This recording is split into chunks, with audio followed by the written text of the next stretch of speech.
well you better know now, because it's the place that it all goes down.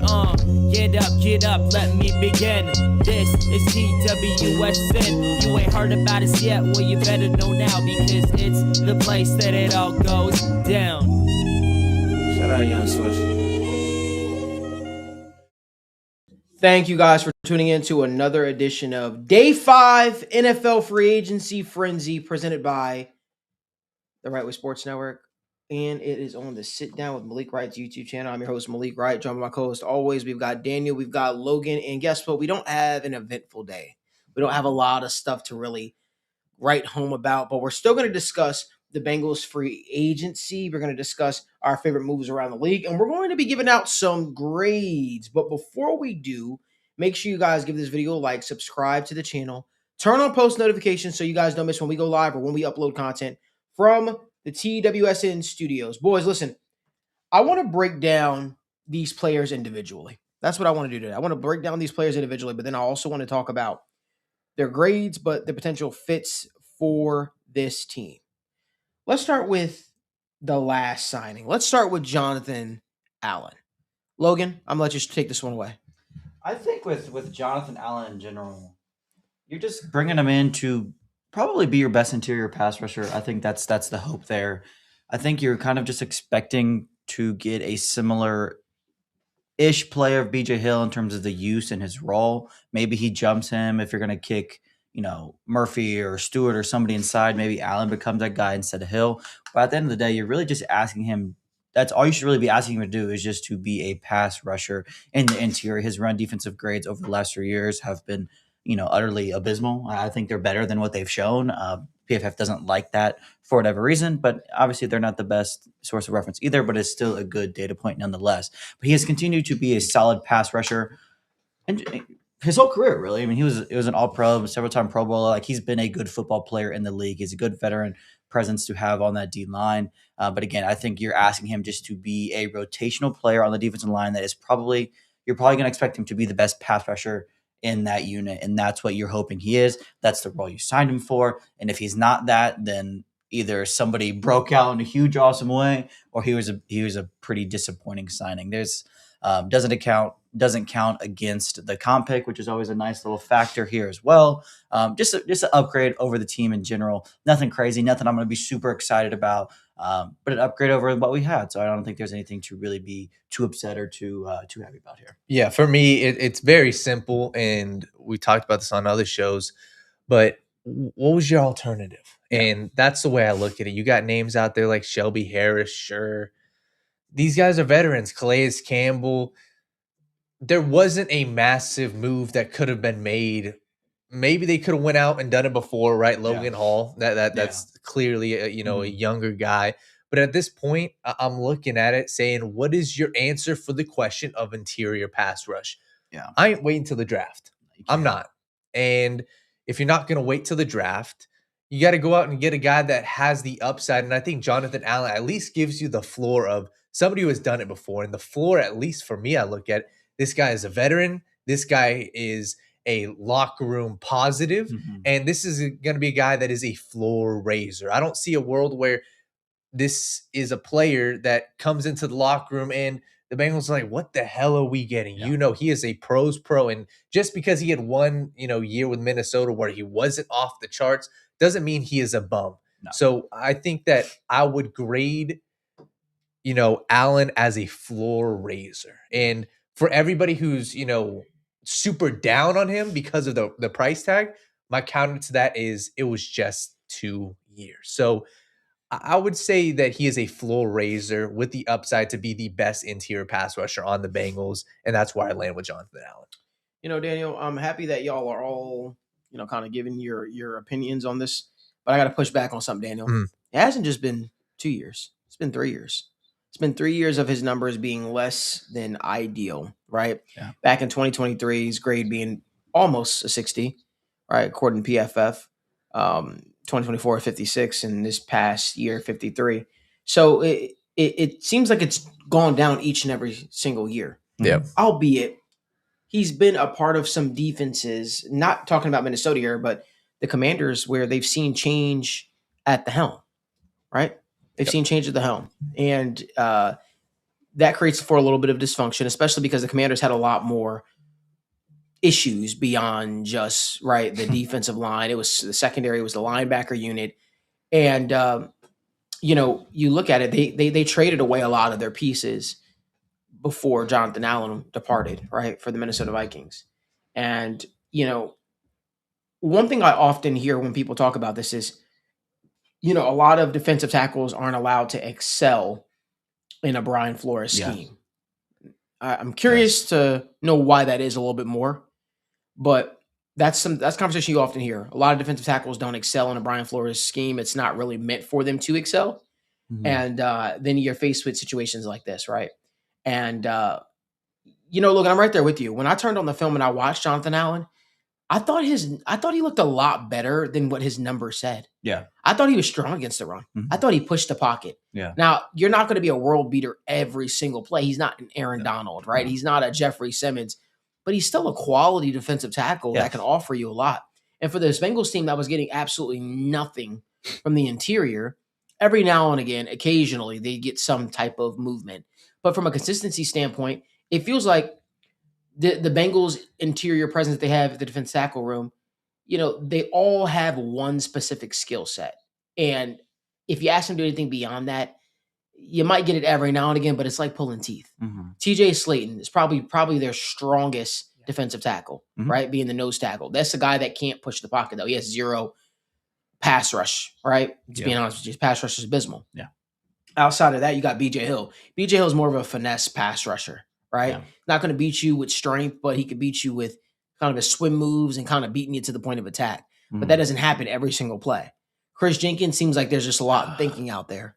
McKinley Jackson seems like one of the more talented guys that they just have not found a role for yet. And when they put him in there, he booms, right? I look at that Giants game, right? We were at the Giants Bengals game in New York 2 years ago. Mhm. And when I say McKinley Jackson was just being a game wrecker, he was being a game wrecker in there constantly, time and time again. That's something that excited me, right? Because I said, okay, you have something to build upon. Then he was in the coach's doghouse for whatever reason. But I felt like McKinley Jackson showed a lot of promise. I think he showed more promise than guys like Chris Jenkins. I felt like he showed a lot more promise than a lot of these guys. And I felt like with the injury to BJ Hill, I was questioning why he didn't see more snaps. So, obviously, you look at it, these are guys that all have one specific skill set. You got a guy like Jonathan Allen, who, guess what? He can stop the run. He can rush the passer. I'm not going to sit up here and make him up to be something he's not, guys. That's not me. But what I will tell you is I think that he's good. He's quality at both of those things, even though his numbers suggest otherwise. He's quality at both of those things. And I feel like maybe it's going to be a little bit more confusing for offensive coordinators when they're calling plays for the Bengals. Because think about it, Logan, Daniel. Like, imagine if you're an offensive coordinator and you see the Bengals bring in TJ Slayton, right? Mhm. They're assuming it's a run. Yeah. They believe it's going to run. So who's to say you won't just audible and change the play up? Yeah. Now with a guy like Jonathan Allen in here, I'm not even talking about just what he can do from his own stats numbers wise. I'm talking about what he's going to do for the guys around him. Just absolute disruptors, chaos creators. I'm very, very curious to see how that's all going to look like with Jonathan Allen in the picture. Will we see more from Myles Murphy? Will we get more out of Boye Mafe? Will we get more out of Shamar Stewart? Shamar Stewart is a guy that I'm really excited to see how he takes advantage of this opportunity. I was texting with him a few days ago, and he's down in Florida training his ass off. And so, like, these are the guys that I'm really, really excited for because Shamar Stewart already got the tag of a disruptor, right? Mhm. Boye Mafe already has that tag of a strong run defender, but a guy that also can cause chaos in the backfield for quarterbacks, but he doesn't always have the stat line to back it up. I feel like there's a lot of, and it's going to sound crazy, there's a lot of Shamar Stewart's game, or I'm sorry, a lot of Boye Mafe's game and Shamar Stewart's game. Mhm. When you turn on the film and you watch it, there's a lot of that. And I feel like in ways, they both kind of struggle at the same thing. And that's getting the stats, stacking up the stack sheet Yeah. for them. Getting the counting stats. Yeah, I feel like they both struggle with the same, but they're both chaos disruptors. And I feel like the reason why these guys might excel is, hey, they're able to push the pocket, but that quarterback might step up in the pocket and there's nobody in the middle of that defense. Now, for a guy like Boye Mafe 2 years ago, he had 9 sacks. Then he saw his snaps decrease over time, Mhm. and he became basically a role player. But he made the most of those opportunities, having 2 sacks in the playoffs. So this is a guy that I also think could benefit from a Jonathan Allen, because when these quarterbacks try and step up, what do you think is going to happen? What do you think is going to happen? That's when you see guys like Jonathan Allen's numbers ramp up a little bit. Mhm. You know, you turn on the film, you watch Jonathan Allen. He's very, very good at holding the point of attack. And as soon as you think that, all right, I'm going to step up in the pocket, that defensive tackle is engaged, he's busy, he's great at peeling off. He's so great at peeling off and getting a hand on a guy. His closing speed is still fast, even going into year 10. And one thing I'm excited about is he talked about it today during his press conference about how, he dealt with injuries and he felt like he's kind of removed from that, but a lot of it was getting his feet back under him. Man, I'll tell you guys, just don't listen to people when they just throw numbers down. Actually turn on the tape and watch Jonathan Allen. This guy is so violent at the point of attack, and when he peels off with intent. It's almost like kind of like Logan. I'm sure you watched film on him already, but like he gets his hand on a guy and he anticipates. He's waiting for you to make your move. When he waits for you to make your move, then he peels off and all right, this is what I'm going to do. I saw him do it a couple times. Saquon Barkley was hesitating in the backfield, and immediately when Saquon Barkley decided to take that angle, Jonathan Allen was right there, wrapped him up and slammed him down. He did Tyron Tracy. He did it to a couple of running backs as well. And I was like, one area that he's really, really good at too, that I love? I'm sorry about salivating over Jonathan Allen's game. Oh, keep going. We need it. This dude is so good at diagnosing screens out of the backfield for running backs. He is so good at it, man.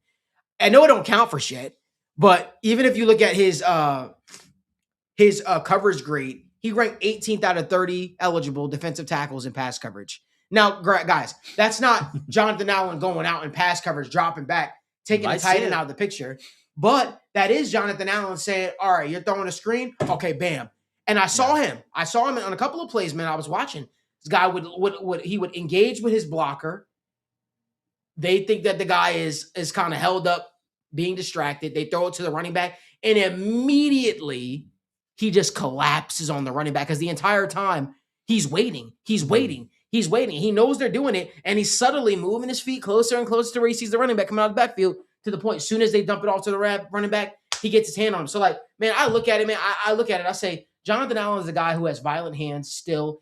He's very intelligent. He does everything intentionally out there. And, man, I love this guy. I love him personally. We'll see what happens. What do you guys think, man? I just think in general with Allen, I think just to kind of tie it all in is he's just, like Daniel said, really going to raise the floor of the room. Again, I'm not sure what the top end outcome for him is, but he makes the interior of the defensive line better. And I think at this point, that's all we can really care about. Like, yes, we can nitpick some of his priors. Like we talked about the run defense not being great, or, his pass rushing is still solid, but not the player he once was. The counting stats, not great, whatever. But the simple fact of the matter is he is an upgrade over what we have. And I think that's all I can really care about at this point. One thing I want to touch on really quickly too, before I let Daniel go, because I know we have a super chat now. We appreciate you too as well, my guy Fuzzy Balls. But I think that this is an upgrade over like a move the Bengals made a couple years back when they went out and they grabbed Larry Ogunjobi. Mm-hmm. I think this is a guy that offers more than BJ Hill, but he also offers more than what Larry Ogunjobi offered. I think he's still a game wrecker. I just don't think that it's necessarily showed up in the stat sheet, and I think he's going to get the chance in Cincinnati to show, and I think that's what excites me about it, because you don't need him to be the best defensive tackle in football. You don't need him to be that. You need him to be a guy that's going to be in a flow state with the rest of the guys on the defensive line. Mm-hmm. Like he talked about elevating everyone's game around him, and hopefully they elevate his game, because guess what? If Shamar Stewart or Miles Murphy or Boye Mafe is coming off the line like a bat out of the hell, well, guess what? Those guys are going to cause the quarterback to step up. And who are they going to step in the arms of? A guy like Jonathan Allen. So it works well together. It makes a lot of sense. It makes football sense. I'm sorry, Logan can tell you, the brief time that we coached together, I rave about defensive line. We talk about defensive line all day. Yep. I'm telling you guys right now, Jonathan Allen, I see the vision with him. It's causing controlled chaos. Mm-hmm. It's causing controlled chaos. And I think that's extremely, extremely important. You have to earn the right to rush the passer. People think that you just need to be able to tee off. No, every single play, you have to earn the right to rush the passer. That means being disciplined on first down, being disciplined on second down, and on obvious passing situations, you could pin your ears back as a defensive line and push the pocket, rush the passer, make them uncomfortable. That's what they mean when they say earn the right to rush the passer. If you're disciplined on those first 2 downs, or especially on that first down, because now in the National Football League, teams are running on first down, and then they're passing on second down, they're passing on third down. Guess what? You earn the right to rush the passer on that first down. You hopefully get them behind the sticks because you stuff the run in the backfield, and now they're dealing with a second and 10, or a second and 11, second or 12. And now guess what? You get to tell your guys, now you go eat. Now you go eat. Part of being defensive line, and there's some people out there that teach these kids in these defensive linemen, no, don't rush the passer. No, don't rush the passer. Just stay within your lane. Stay within your lane. No. The defensive line has to have something to hang their hat on. Yeah. That's why it could be so tiresome for a defensive line if they're playing on the field for 90% of the game, and their offense isn't able to actually drive the ball down the field or put points up, because it defeats the purpose, the thing that excites them the most. For defensive linemen, they love to go out there and hit the quarterback. They love to go out there, right, and to be game disruptors. But if you're constantly not putting up points, not scoring, and guess what that offense is doing? That offense is just handing it off to the running back. So guess what? The defensive line gets no opportunity to actually flourish and pin their ears back and go after the quarterback. You have to allow these guys to earn the right to rush the passer. And I feel like that's something that the Bengals did not do well enough the last few years, right? They were so abysmal with tackling. They've been easily to be taken advantage of in the run game. I look at it, man, and I say, I look at it and I say, this defensive line is now going to have the ability to go after quarterbacks, to go quarterback hunting, because you get Boye Mafe, who's a strong run defender. I think that Myles Murphy took some great strides as a defensive end last year, and I thought he was in the right place at the right time. Now it's up for the other guys that are around these guys to show up. It's up for Shamar Stewart to make the most of the opportunity, because he's a chaos creator. And we'll see what happens at the draft. It could be a Caleb Downs. It could be a Ruben Bain. We have no idea. But one thing's for sure is this defensive line doesn't need a one-star guy to be an absolute beast. They need to act as a unit, a cohesive unit, and be a pack of wolves and go quarterback hunting. And that's what excites me about this Bengals defensive line, because I think that they have the makings to do it. Ooh, man, I get pumped up talking about defensive line, man, if you can't tell. I love defensive line, man. I love defensive line work, man, and I think that I see the vision with a guy like Jonathan Allen. Pocket pushers, you need them. And Cincinnati's been missing them. Cincinnati's been having a lot of guys playing patty cake with their hands the last few years, right? They haven't had a lot of guys that have actually been violent at the point of attack, right? They haven't had we talk about some of the offensive linemen the Bengals added this past year, right? And Dalton Reisner and guys like Dylan Fairchild. Those are guys that you could tell they like putting a hat on the hat. They like going after these defenders. They like being able to pass block. They like also be able to pin their ears back and go and take a defender on in the run game as well. You have to give them something to get into the game. So, man, I look at it and I say, man, defensive line is something I love all day, man. I could talk about it all day. I love it. Before we move on to Brian Cook, make sure you guys give this video a like, subscribe to the channel, turn on post notifications so you guys don't miss when we go live or upload content. Man, I got fired up there. I love it. I get fired up there, man. Y'all know this. This side, I feel like people don't see me on the show. They think, oh, you're just – oh, Moser. I love football, man. I wish I had a life outside of watching film, but unfortunately I don't. Listen, let's talk about Brian Cook real quick.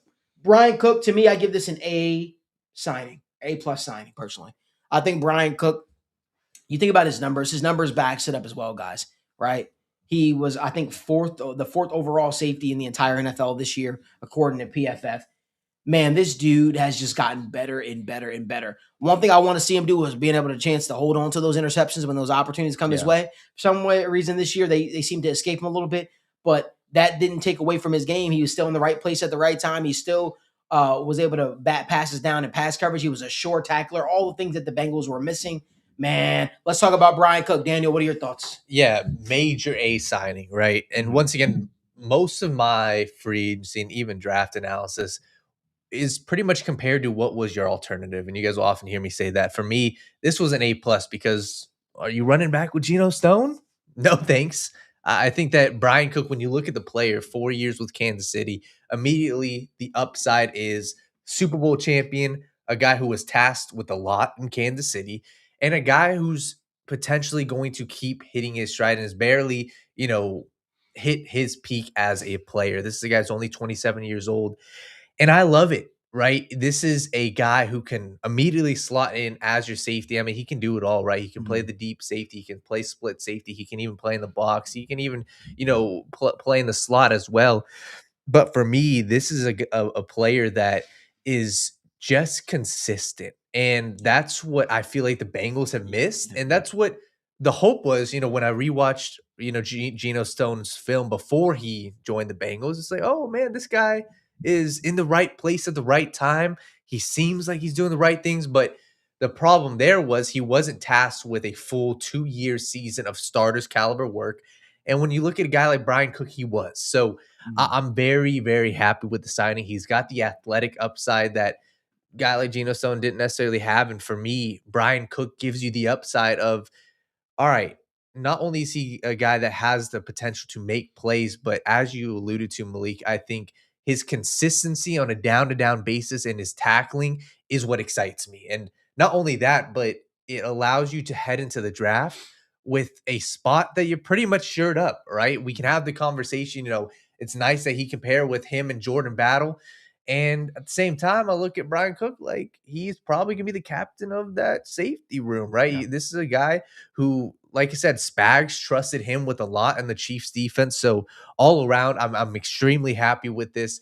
And once again, when you look at the landscape of free agency, if I was in the shoes of the Bengals, I don't know if I would have went any other way. So with that analysis, I'm very happy with the signing and excited to see the Cincinnati guy play back in his hometown. Yeah, I think when you're looking, like Dino said, kind of looking at all the options in the landscape around the league, I'm not sure there was a better signing across the league that fit the team's need and provided such a clear upgrade than Brian Cook coming to Cincinnati. Again, I'm not saying he was the best free agent signing by any means across the league, but from what they had to what they are getting is just a ginormous upgrade. Like Geno Stone managed to get his hands on the football decently down the stretch, which that's what he does. He's always kind of done that, but his consistency on a down to down basis was horrible, to be kind about it. You couldn't trust him at all. But with Brian Cook, you can just count on him. And when you're playing that free safety position, especially in an Al Golden style of defense, you have to be reliable. You have to be somebody that is going to be in the right spots and make the tackles and just do all the little things that add up to winning football. And that's what Brian Cook does. That's what he is going to bring to Cincinnati. He is exactly the kind of player they needed at the safety position. He is exactly the kind of player they've been missing at the safety position. And it's just going to be so nice to have a sense of reliability back there, just a sense of comfort, just something back there that we can trust, we can rely on. We know the job's going to get done. And that's just Brian Cook. That's what he's always been. He's never been a guy that's going to do too much, but he's never going to disappoint you. You know what you're getting in Brian Cook, and you're getting a really rock solid safety. I could not be more excited to finally have one of those. Yeah, and once again, just looking at him and looking at his run, 2 years ago in the Super Bowl, and in that playoff run, obviously they lost to the Eagles, but he was phenomenal. He was very good in that playoff run, and I'm just super excited for him. And it gives you, from a roster building standpoint, it gives you a little sigh of relief. You can look at that safety room and say, okay, now we can add some depth. Now we can look to the draft, maybe add a guy in round 2 or round 3. Or, if you fall into the hands of Caleb Downs, then you can look and say, now we got Brian Cook and Caleb Downs and Jordan Battle. That is a fantastic room. So Brian Cook, I'm super excited. And I think that this secondary, with the addition of Brian Cook, if you look at the secondary from a year ago heading into the season versus now, you are ecstatic with it, and couldn't be more excited about the Brian Cook signing. So we have a couple of super chats I want to make sure we get to as well, Daniel. Yeah, so let me go back to our guy Fuzzy Ball's super chat. The first one, we appreciate you. He said, Appreciate you, Fuzzy. Trade back to 15th. He's talking about the draft, or 15th to the 18th slot to pick up an extra second-round pick and draft Avion Terrell, the cornerback, then take Jacob Rodriguez, linebacker, and still have an extra second-rounder. we will have these discussions about the draft. It depends on who's available. I ain't trading 10. It The only way I'm depends. trading 10. No. It The only way I'm depends. not for me. It Listen, depends. No, because you don't get a premier talent at 10. You You draft. hope. No, hear me out. Hear me out. Guys, listen. We done ran this every single which way. We have. You are going to get a premier talent at 10. This is where, right, Logan? Like you got a chance to. Okay, I'll die on the sword by myself here. Hold on a second. Let me just say that. It's not a guarantee. Let me cook for a second. You in a draft class where you got Fernando Mendoza going 1. You got 8 guys. You got 8 teams ahead of you. We know a tackle's going to go somewhere in there, probably. We know Jeremiah Love might go somewhere in there, probably. You are going to get a premier talent at 10, regardless. The only way I'm entertaining a trade for 10 is if I'm getting a premier player that is currently in the National Football League. Because I think 10 is such a sweet spot to pass up on. You listen, you earn the right to draft that 10 because you suck that bad. Yeah. And I want to make sure people understand. Unless you're getting a premier talent that's already in the league, do you know how rare it is for a team that is as talented as the Bengals with a quarterback like Joe Burrow to actually pick at 10? That's rare. Mm-hmm. That means you're going to be able to add a blue chip prospect if you don't trade that pick for a player at 10 that is hopefully going to turn into a Jamar Chase, a Joe Burrow.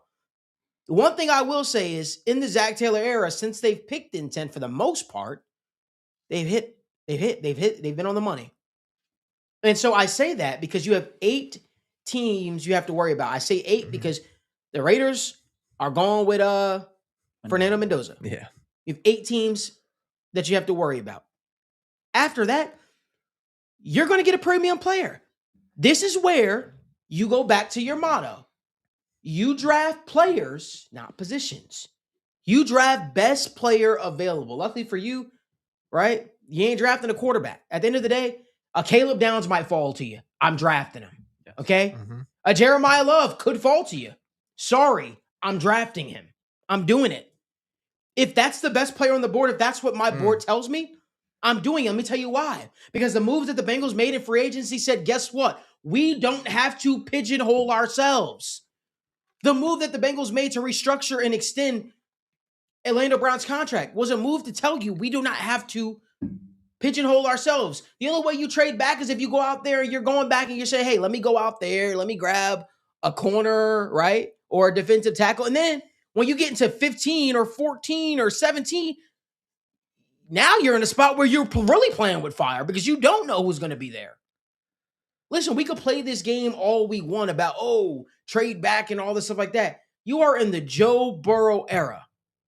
The further away you get from pick 10, top 10, you get more to unknowns. Let's just call it what it is. You get more to question marks, more unknowns. If they weren't unknown, if they were a blue chip prospect, they'd be going top 10, they'd be going top 5. Luckily, at least in 10, elite players still fall to 10, fall to 11, fall to 12 because teams draft quarterbacks or they overdraft a running back or they overthink something. You still have, but you're able to still grab a blue chip prospect. You're still able to grab a blue chip prospect. So no, I am not entertaining trading 10 unless I'm getting a premier talent that is already in the National Football League that I know is a proven talent. I'm not going to trade pick 10 to add a Peter Woods because I picked up Jonathan Allen, so I don't have to force that pick. I have Dax Hill and DJ Turner on the roster, so I don't have to force a cornerback pick. I have Brian Cook and Jordan Battle under contract, so I don't have to force that pick. I have Chase Brown under contract at running back, so I don't have to force that pick. The Bengals roster is put together. Draft BPA. Don't put yourselves in a hole. That's it. There's a couple more super chats I want to make sure we get to. Yeah, another super chat was from, I believe, our guy Sean Brennan. We appreciate you, man. He said, all the best to Brian Cook, a true champion, a great player, and a great person. I wish him all the success possible for you guys. You guys got a good one. Coming from a Chiefs fan. Man, Sean, you're the best, man. Appreciate you, brother. It was so funny. When we first met Sean, it started off very heated, and we were going back and forth. Now we formed a pretty good bond, but as soon as September hits, We back right at it, man. We're back right at it. My favorite Chiefs fan. One day we'll have to actually have you on the show. Then we had another one from Fuzzy Balls. Man, Fuzzy. another one, man. We appreciate it. He said Avion Terrell is an elite cornerback, a massive upgrade. I agree with you. And obviously, in my opinion, I don't think he should be in the conversation at 10. I think I'll tell you who should be, though. Who? Mansoor. Yeah. Mansoor. So let me pose this. We'll get back to Avion Terrell in a second. My concern is that none of those guys are available. Why wouldn't they be? Do the math. Yeah. So my concern is that no offensive lineman goes top 10. And if no offensive lineman goes top 10, that's my biggest concern because BPA would be one of the offensive linemen. I agree with you. If Mansoor Delane is there, and I think the only way this works out is if the offensive linemen fall. I don't think that they will. I think the Browns probably should take an offensive tackle to go as possible. But that's my concern. If Francis is there, if Spencer is there, and Monroe is there, you're sitting at 10 with the best player available, probably one of those three. Do you go offensive line? That's the question. So let's play a game here. Yeah. Let's play a game here real quick. Yep. I want to do this. And y'all, Logan, you can keep talking as well because I want to make sure you get your opinions in here too. I just might cut you off here in a second, one second, but just go. No, just and kind of talking about this, I guess I'll touch on Avion Terrell a little bit while we get things situated. Brother's AJ Terrell.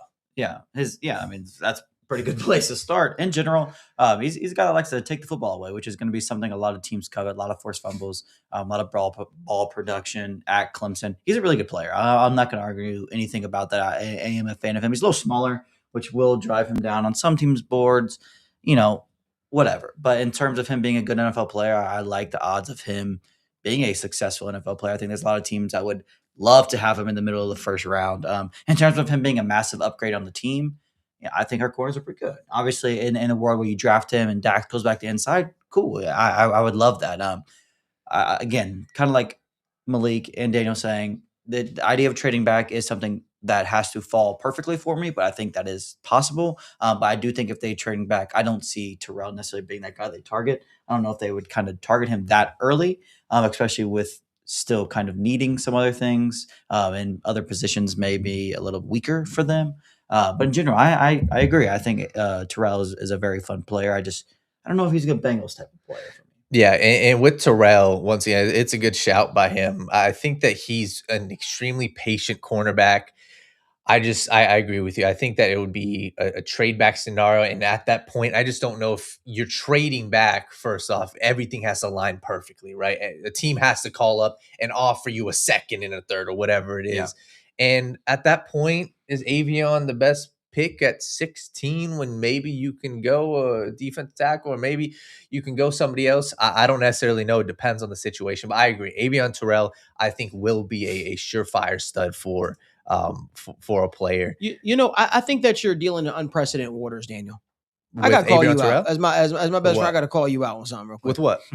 Because what you're saying is so unrealistic in terms of like dealing in fear of a player. A player not being there at 10. Yeah. Like, do you know historically that means one offensive player theoretically would have had to gotten picked in the first, or two could have been in the first part of the draft, and the rest were defensive players. I think three. My concern, it all lies honestly with the offensive line. So three offensive players. I think if Carnell Tate goes, Jeremiah Love goes, and Mendoza goes, and no offensive lineman goes. Let's do the math there. Yeah. So then, who would be there for the Bengals? Because I can name Delane you. Hear me out. Probably hear me out. Let's talk about this. I got Arvell Reese. Yep. Right. I got Sonny Styles. Yep. I got David Bailey. Yep. I've got Reuben Bain. Yep. I got Caleb Downs. And then one more.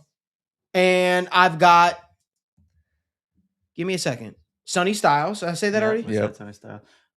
You need probably 4. And this is contingent. That's the thing. I probably think it's very likely an offensive lineman goes top 10. That's why I'm saying worst case scenario. But that is my worst case scenario, that the Browns go Carnell Tate or something. And once again, I'm thinking, I understand this is not very likely.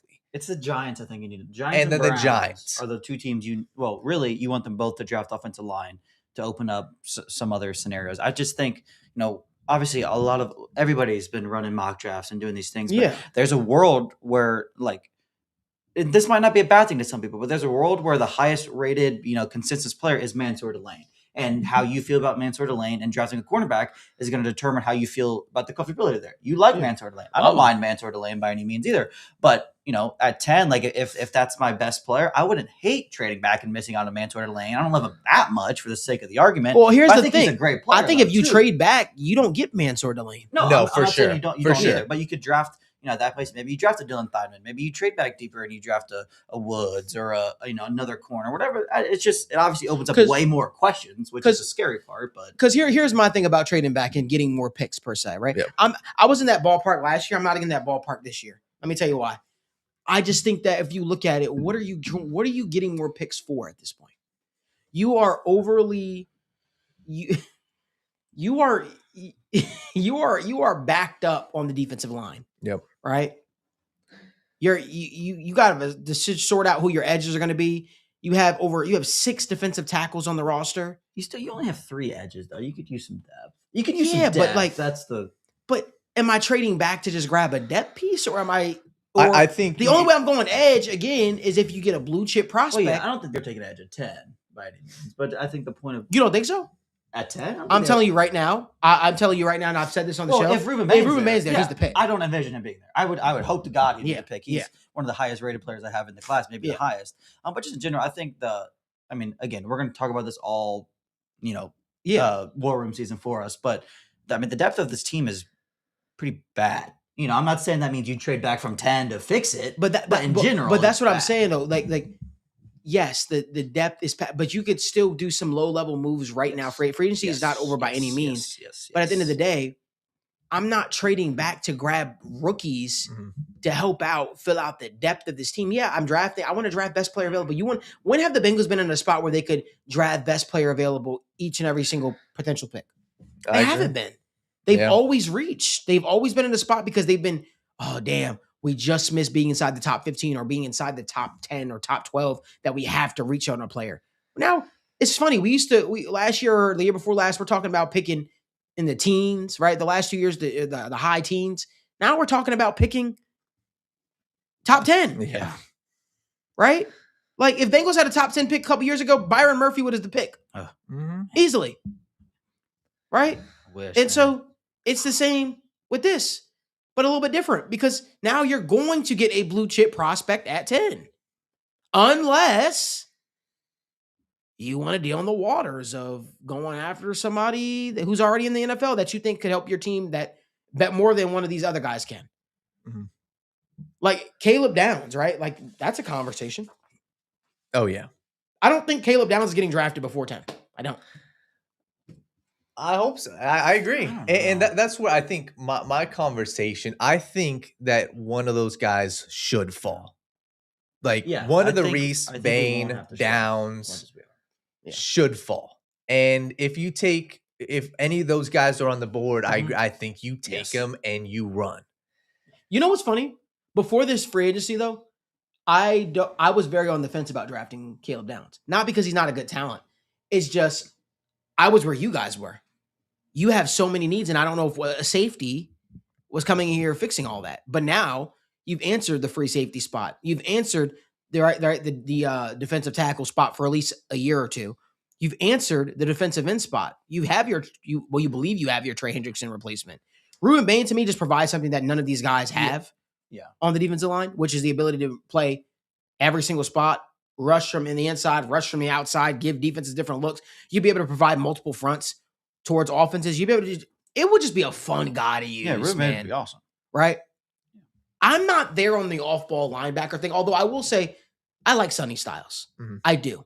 I just don't know if they would go Sonny Styles at 10. So question there. Yeah, what do you do, right? If Styles is there, Delane's gone. Oh, I would draft Styles. Okay. Yeah. Okay. I would draft. You know how Malik Wright I think thinks so, and how yeah. Logan Fulmer thinks. I would draft Styles. I think Styles is going to be a very, very good player. Yeah. Yes. When you watch Ohio State's defense, he takes away so many of the crossers, so many of the easy stuff.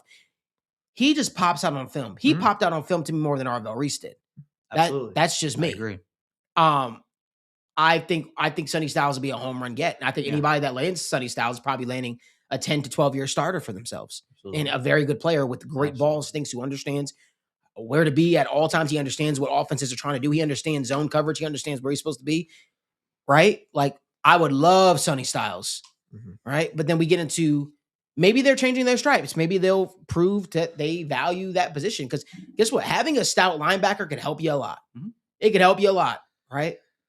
Who for years we saw what Roquan Smith did for the Bears defense, and then we did with the Ravens defense. Turned the Ravens defense from one of the worst defenses in the league to middle of the road to top 15 to top 17. Like, it can work for you. Yep. Again, draft talent, draft the best player available. Don't think about it. So like I look at it, man, and I say the draft conversation is such a fascinating one for me, but it's one that I'm looking forward to get into this year because you really are going to have your pick of the litter. You really are. Why did I bring up Jeremiah Love? It's not that I think we have this overarching need at running back, but I just think that Jeremiah Love presents something that, for instance, we don't currently have. No, I think you're able to just drop back into that. I think you're able to line up under center, hand the ball to the running back, and have him run, do funky things that I don't think Chase Brown can right now do. I think Jeremiah Love is a premier talent, but I don't think Jeremiah Love is going to be there. I don't think Jeremiah Love will snip the 5th pick. I think Jeremiah Love will be a pick of the Tennessee Titans, right? We will see what the Cardinals do, right, with their pick, which they might go tackle. That would be awesome for us. Right. I think Love going to Tennessee would be awesome for us. Yeah. I think it's possible we are in the position where we don't love. I don't want to say you don't love the position. I see what at you 10, did there. But like if Delane, there's a chance Delane is the highest rated player at 10. I think that's where if that's worst case scenario, I think that's a pretty good worst case. Yes, because guess what? Guess what you do? Like, easy fix.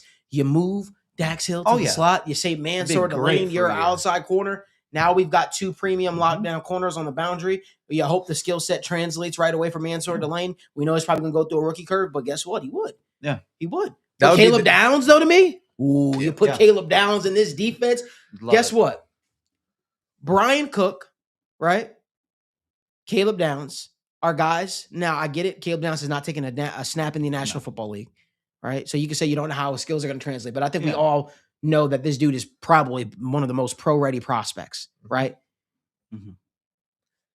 Just imagine how many turnovers those guys would be able to create. Jordan Battle would be able to create. Dax Hill would be able to create because of the ability of having a Caleb Downs. Imagine the weird stuff Al Golden's going to be able to do with the defense. If you turn on the film, you've seen it. I've seen it. I've seen Caleb Downs come down and guard and cover tight ends. Yeah. Yep. I've seen him work in the slot. I've seen him be a deep safety. I've seen him work in the box as a strong safety. I've seen him be a floater. You get to do so many creative things now. So now you're not sitting up here saying, oh, we would kill for a slot corner right now. We would love to have a slot corner right now. We need to add that because we don't have a guy that is positionless, basically, that you can just line up anywhere because he's that much of a Swiss Army knife. That's the kind of stuff, man, that excites me. And when I turn on the film and I watch Caleb Downs, that's what excites me. But to me, what wasn't exciting me about it before was the fact that I felt like you had so many holes on the defensive line. You didn't have enough guys that was creating disruption to allow the skill set of a Caleb Downs or a Brian Cook to really accentuate. Now you have those. You have the Boye Mafe. You have the Jonathan Allen, who might not pop off the stat sheet, but he's a disruptor. You have Boye Mafe, who's a disruptor. You have Shamar Stewart, who I think when he rounds out his game will be a disruptor. You have Miles Murphy start putting together towards the end of the year, who could be a disruptor. Now you're causing controlled chaos. So guess what now?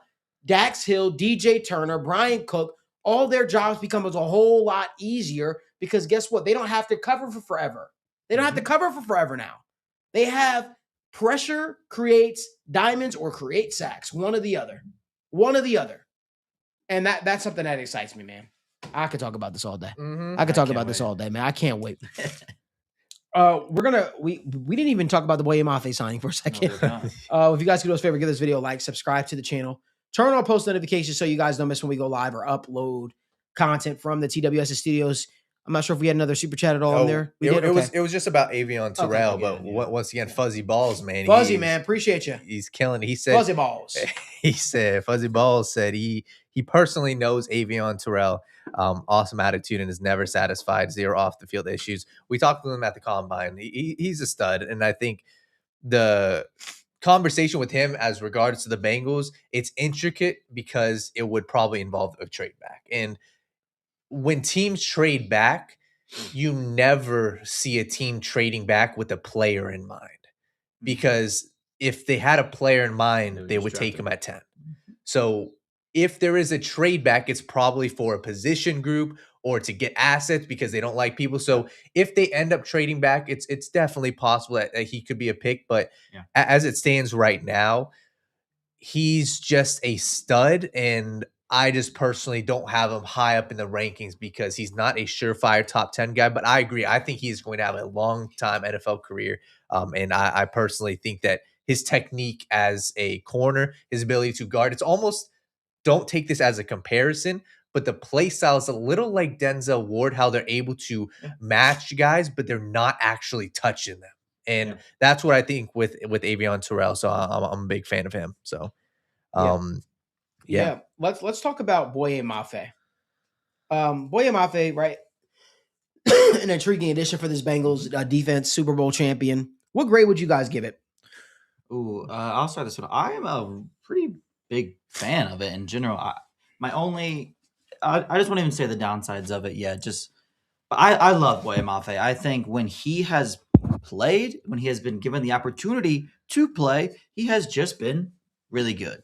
Ever since McDonald came in, he just started playing a little bit less, and that's because he likes his bigger edges. He likes his guys to have more distinct roles. And while I don't want to act like Mafe is not a good run defender or not, Mike McDonald just doesn't really go into that style of player. That he's not light, but he just likes his big, stout edge defenders, and he likes to blitz off the edge with corners and do these creative things. And Mafe limits that a little bit in the Mike McDonald system. That is a very unique system. But in general, when he plays, he has been very good. 2 years ago, when he had 72% of snap share, he's had 9 sacks with a lot of hurries. He only played like 26-ish snaps this year, and still would have had the second most pressures on the Bengals. And he played less than 20 snaps per game than Miles Murphy, than Joseph Asai. His production on a per snap basis has always been really good. He just has started to see his snaps dwindle. Not because he's been playing worse, but because of the scheme fit, because of the system, because of what Mike McDonald wants to do with his defense. Boye Mafe, I don't know what that ceiling is for him, but I think it's pretty good. He's a guy I really kind of like what Malik said earlier. I think him and Shamar have some resemblances in their game to where they just, I don't want to say they don't know what they're doing, but for lack of a better term, they just don't know what they're doing. They're going to get to the quarterback, and just however they're going to get there, they're going to get there. They might not care how they do it. They just fly around. He's a high effort player. He is a high motor, keeps his feet moving. He does a lot of things well. He's going to get to the quarterback. He's going to play. He's for a comparison for the Bengals, I think he is a better version of Joseph Asai. I think there's a lot of similarities. A little bit lighter, good run defenders, high effort pressure rates, pressure rates in terms of getting to the quarterback and just making plays on the other side of the field, or tracking them down to get sacks when the quarterback eludes a pocket. He's just a fun player, man. I'm really excited to see how he fits with Al Golden and across this defensive line. But probably my favorite signing, I'd say, of the offseason, just because I like the athleticism, I like the length, I like the production on a per snap basis has just always been super good, and that's super exciting to potentially see in a much larger role for him. Yeah, with Boye Mafe, I think, just to echo a little bit of that, for me, it really comes down to what is this guy's upside, because I think that he's a solid player all around. This is a guy who can play the edge, and even multiple times that you see with Cincinnati Bengals, you'll see a defensive lineman drop back into cover and be like, what the hell is going on? That's what Mafe can do, right? He is an edge, but he can play that, shallow area if need be. If you're blitzing off the other side, he's athletic enough to do that. I agree with you. He is not like a guy that is fantastic at winning and just dominating off of his first move. I mean, he's got some speed to the edge, and sometimes, he'll win off of that first step. But a lot of times it's that effort. It's that high motor, and that is the biggest upside I see with Boye Mafe, is that motor. And that's something that's not going to go away. That's something for the duration of his contract, at least these next 2 seasons.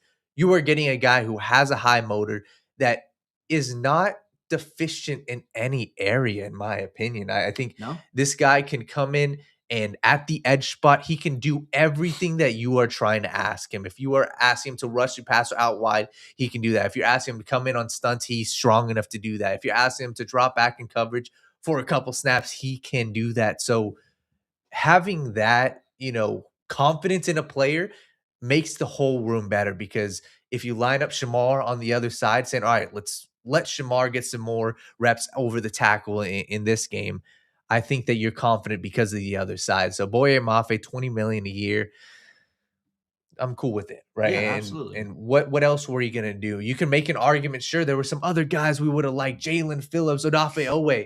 Those guys got paid the bag, and I think Boye Mafe gives you the upside. Major fan of it. I would definitely give it a B+ for free agency. I have this Boye Mafe signing as a B+ as well. I probably didn't rate it, but I rate the Jonathan Allen one for me as a probably a C+. I think that's a good number for him. I think Brian Cook for me is an A+. I think Brian Cook was probably the most underrated signing that nobody's really talking about. This is if we're going off of his numbers, man, this dude should be an absolute game changer for this Bengals defense. And the fact that he wanted to be here, right? He finished with better numbers than a lot of these guys that we rate in high regard. Mm-hmm. So a lot of these safeties that we rate in high regard. I mean, him and Minkah Fitzpatrick were similar in numbers, but not really at the same time.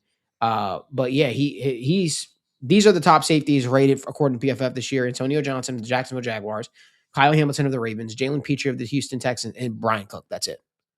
Those were only 3 people that were ahead of him, right? He was ahead of Jesse Bates. He was ahead of all these guys.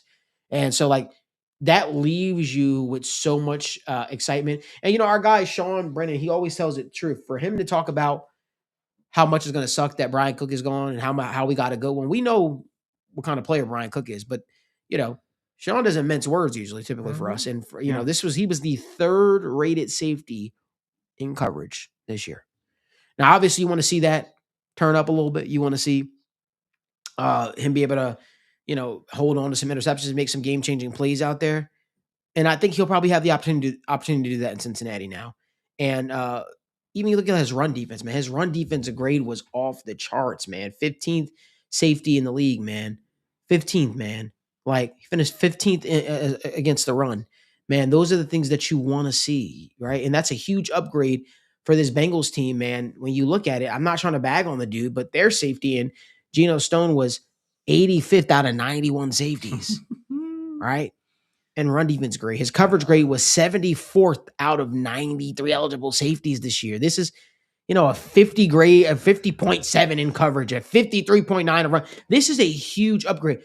Geno Stone's best stat for the Bengals was as a pass rusher. That was his best. That was his best numbers. Those right there. So it tells you the huge upgrade that the Bengals just made at the safety spot, and I think that they are lucky that Brian Cook is from Cincinnati. Where they're lucky that he wanted to come here because he probably left a lot of money on the table. To be honest with you, right? He probably left a lot of money on the table. But also, I also think it probably stunk for him a little bit because you think about it. This is a deep safety class to a degree. Yes. This is a deep safety class to a degree. So, hey, man, why not go where a fit is there, right? Mm-hmm. Sorry, you guys, too. I'm a little nasally as well, too. My nose is starting to bother me a little bit, but I want to keep the conversation rolling, man. Again, if you guys do a favor, give this video a like, subscribe to the channel, turn on post notifications so you guys don't miss when we go live or upload content, man. I want to talk about the draft a little bit more. Mm-hmm. And yes, the Bills did go after Geno Stone. Geno Stone is now a Buffalo Bill. And I mean, Bengals fans were cooking him in the comment section, man. The Bengals fans are cooking him in the comment section, man. Logan, I don't think you got a chance to comment on it though. Did you get a chance to comment on Trey Hendrickson? Yeah, we talked about it. Yeah, no. We did. We did it on Wednesday a little bit with everybody before it was official. Wasn't it official on Thursday? It was official Wednesday, I think. I'm tripping. I think so. I think you're tripping. No, Evan was here and we all talked about it. I think they pulled. No, because Max Crosby, we were here. It was Tuesday. It was me, you, and Mike. You're right. We did. I want to make sure if I didn't hear. I thought I did. I want to make sure that I give him a chance to give his opinion on it. Sorry. No, you're good. See, equal opportunist. Equal opportunity here on the show. That's what we do. So let's talk about the draft implications, man. So they go out and they get Boye Mafe. Mm-hmm. I feel like edge is a position we have to talk about here right now because does this absolve them if a David Bailey is on the board or if a Ruben Bain is on the board? But I think the greater question for me is how do you use them then? Yeah. What do you do with this defensive line? Because I imagine get some pissed off guys that have been on the team, guys like Shamar, guys like Miles are going to be annoyed, right? If opportunity is taken away from them, because then they could become Cincinnati's version of Boye Mafe. Yeah. Yeah, first off, it depends on who the player is. Number one, I think like a guy like Arvell Reese is different because Reese can play the linebacker spot and he can play, Yeah. multiple positions. Yeah, he would be the least worried. I don't think snap-wise. I don't think he would potentially be there. But the question that you pose is guys on the edge like Bain, like David Bailey.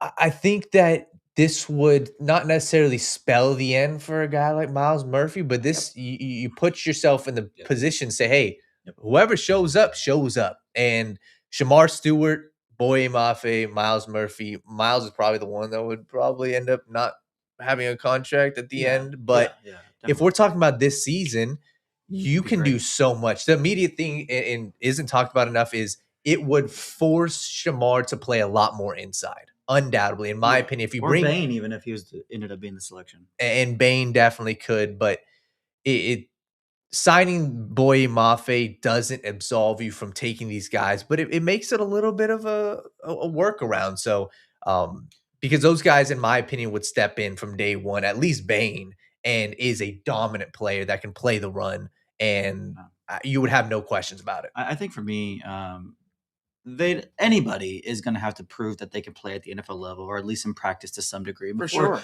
they're handed a bigger role. But I mean, if Ruben Bain is here at 10, if David Bailey is here at 10, like edge is one of the most important positions in the NFL. I get maybe the slight hesitancy of we have a lot of prior assets committed to this room, but you just can't care because if they're there, there's 100% guarantee that they're the best player on the board, which makes everything feel easier. It's not like you're just, debating over a position of need a little bit more or whatever. But again, an edge at 10, Bailey, Bain, Reese, whoever it is, it's not like you have 4 edge rushers is a great number. It's, you can split their snaps in 4. Miles Murphy was still playing rundowns. Shamar will probably get some more run on rundowns. Mafe will probably play a little bit everywhere. The rookie, if it's Bailey, he probably doesn't play as much on rundowns. He's probably more of your third down kind of guy to start. But Bain, if you get Bain, you're probably going to work him in as much as possible because, he can kick inside. And we've talked about it. They've done it a few years ago. In a world where, let's just say you draft Ruben Bain, they will have plenty of scenarios where all 4 of them are probably on the field. Right. Especially in passing situations. Bain and Stewart inside with Mafe and Murphy on the edge, or Murphy on the inside with one of the mouse on the edge. You can live with that all day long in third down situations. If they're there, they're just too good of a players to pass because you have Miles Murphy and Mafe and Shamar Stewart. Like, no disrespect to them, but you want to get the best players in your team. And if they're there, they're going to be the best player available at 10. Mm-hmm. Yeah, and just 2 things on those 2 guys. Ruben Bain, just to put it simply, I know we're going to talk about this guy a lot. Just go watch the playoff games. They doubled him. They tripled him. They chipped him. Against Ohio State, I'm sure a lot of Buckeyes fans will remember this guy wrecked their game plan. He steps in right away and dominates offensive tackles. And for David Bailey, he steps in and by far and away is your flashiest pass rusher off the edge. Yeah. If you want a guy with the first step, he blows Mafe out the water, Shamar, all these dudes out the water with that first step. And that's a guy that can come in from day one and not play necessarily. And he's not necessarily what the Bengals typically do with the bigger edge. But on passing downs, if we want pass rush, the same conversation that we were kind of discussing with Mike Green last year, David Bailey is that type of pass rusher times whatever. He was the best pass rusher in college football, in my opinion, this season. So those 2 guys, if they're there, you have the conversation because of pure pass rush from that side. But Ruben Bain can move all over the place. So, yeah. If you guys could do us a huge favor, give this video a like, subscribe to the channel, turn on post notifications so you guys don't miss when we go live or upload content. Again, we've just uploaded channel memberships here where we'll be giving out our betting plays. I've been giving out my NBA plays since we've launched it. We went 5 of 6 in our NBA plays yesterday. We gave them out for today as well. And I'll be giving out my UFC picks tomorrow morning. So make sure you guys, if you guys want to make some money, if you guys are into betting, I know that's not everybody's thing. Feel free to subscribe to that. So I think that the next thing I kind of want to end us off with is I want to hear from the chat. What grade would you guys give the Bengals free agency so far? And which signing do you guys think will have the biggest impact this season? If you're asking me, Brian Cook. I think Brian Cook is going to be very, very a very, very good player. And Tom, there's nothing more to talk about with Jalen Carter. I'm telling you right now, the Eagles are open to trading the guy. The Eagles are open to taking calls for him. But a team would have to come calling with a substantial offer that's worth their while for him. Because, again, they don't know if they want to commit that amount of money to the defensive tackle spot. It's just something that I threw out there that I thought the Bengals should do. Nobody was telling me the Bengals are interested. I just thought that it just absolutely fit like a glove. I still think it would fit like a glove. I don't think a Jonathan Allen sign or any move that you made so far would absolve you from being in the Jalen Carter waters. You would just have to ask yourself, are you willing to deal with some of the maturity issues? But there's no smoke there on the Bengals end. This was just simply my pounding the table for a guy like I did with Noah Fant, like I did for Dalton Risner, like I did for Mike Gesicki, for moves that I think could make sense, that I think could supersede pick 10 in what you have at pick 10. I know there are some people that want Max Crosby. I don't know. I like Max Crosby. I think he's a fine player. I just don't know if I'm giving up pick 10 for that personally. Mm-hmm. That's just where I'm at, because obviously you do have the injuries, but you're also talking about a guy they're going to have to give new contract to, when as opposed to a blue chip prospect that's coming in on a rookie contract. You get him for at least 5 years. I don't know. I know Daniel loves Max Crosby though. So I like him, but pick 10's, it depends. And I also don't think it's just going to be pick 10. I think that they would ask for more. Yeah. I like him. I don't think so, but you don't think so? No. It would just be straight up 10 for Max. I think 10 and a third. I mean, I don't think of the third as really a substantial thing. If you're trading for Jalen Carter, I'm talking about, if you're talking about serious value, I think if you're talking about second round or first, yeah, that's a lot, but I don't think it would be that for Jalen Carter. I think 10 is probably you were on there on the other day. You were in the car with me when I got the phone call. I was saying Max. I would say Max. Oh, for Max? Yeah. I'm not trading more for Max. And I think that I don't know if, I mean, maybe at this point they get desperate. He's 28 years old, multiple injuries, man. I get it. He's going to be fine and he's going to be healthy, but like somebody else can do it. Yeah. Yeah. Super chat. Keegan Hamlin. We appreciate you, man. He said Niners said they would move Warner if they got Greenlaw back. Any shot you could see that happening. Ooh. Did they say that? I don't know. I find it hard to believe that adding Greenlaw would make you move one of the best defensive players in football. Yeah. But I mean, in general, I would be shocked. But I mean, Fred Warner, there's honestly not many better defensive players in football than Fred Warner. That sounds like an article to write. He's Will the 49ers move Fred Warner? Huh? I'm looking at somebody right now. Well, that sounds like something to cook up. Man. But yeah, I mean, looking at some of the other questions we can get to from the chat, somebody was asking, let's see, some questions. You guys can drop down your question below. Yeah, please do. We appreciate y'all too, man. This has been another killer free agency. This is year 5 in the book of this, man. Clap it up. Shout out. Year 5 of NFL free agency frenzy. Again, we went live every single day this week. Every single day this week, 5 times a week. I have a question for y'all. Do y'all want to see us go live more often? By that, I want to get a general poll in the comment section. Marissa, if you can, let's drop a poll in the comment section. Would you guys like to see us go live multiple times a week, except for just Wednesdays, one? And if so, tell me, what days would you like to see us go live, and how many times a week would you guys like to see us go live? To be clear, we go live. We're going to talk about sports as a whole, right? We're going to talk about what's going on in the NBA. We're going to talk about what's going on with UFC. We're going to talk about what's going on in the NFL. We're going to talk about Bengals. Talk about everything as a whole. If you guys want to hear more from us, I'm absolutely I'm absolutely game to hear. But I will only give it to you guys if that's what you guys would want. I don't want to force content down your throats if you guys don't want to see us live besides just on Wednesdays for State of the Jungle. So let us know. Let us know. Daniel. Yes, sir. Yes, sir. Can I ask a question first, non-Bengals related? Yeah. I was just thinking about it. How do you guys feel about the Jaguars GM coming out and just essentially saying, I'm not signing anybody. I want the comp picks? I know. How does that make you feel? It's weird. They signed Chris Rodriguez. Chris Rodriguez, and that's it. That's it. They do things differently. I don't have too much on it. I think that they're going about it their way. Same thing. They put everything on the table last year and said, "Hey, Travis Hunter's our guy." Yeah. I mean, they had a fantastic season this year. I don't have too much to say. I think they're trying to pave their own path if it works out. I'm for very, them. very interested to see how this unfolds for them. I mean, he didn't go to. They're not going to the combine. They're not doing anything. They're not doing interviews. They're just drafting people based on what they want. Now they're saying, "I'm not going to sign anybody." Like it's going to be a very interesting kind of case study to look back on in a few years. And it's just, I mean, people. I'm sure other GMs think that, but like just to come out and flat say it was something I was, I'm just kind of interested to see what everybody's thoughts were. No, for sure, for sure. So let's get to some of these questions. Bram Glass said, "If I could have it my way, you guys would do a daily show. We appreciate it, man."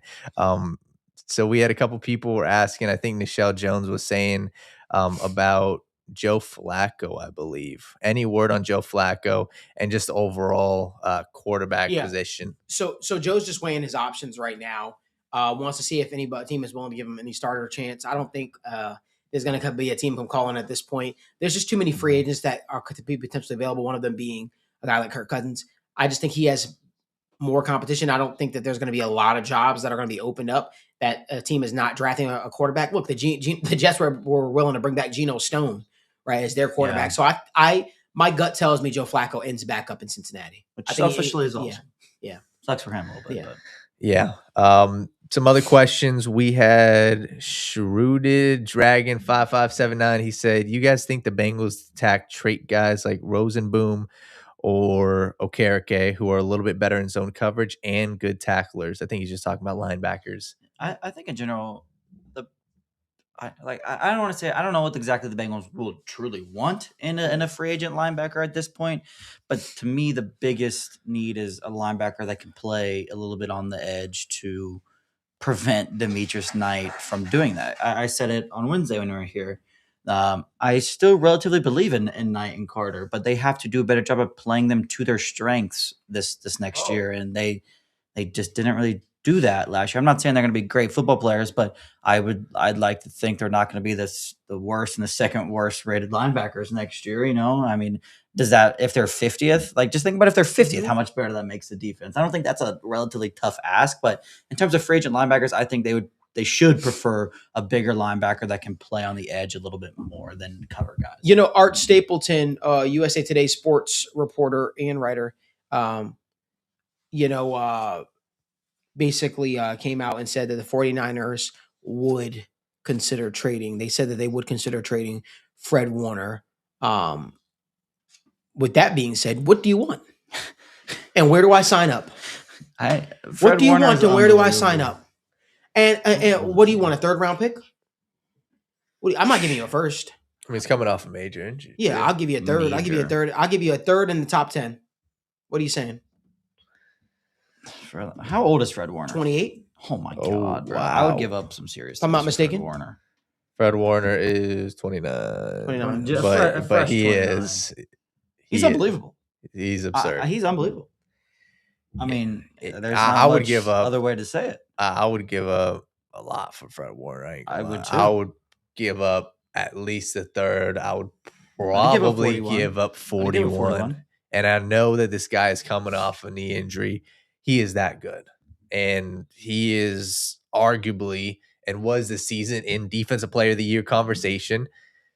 If it's, floated out there and if the 49ers are willing to, I'm making the call.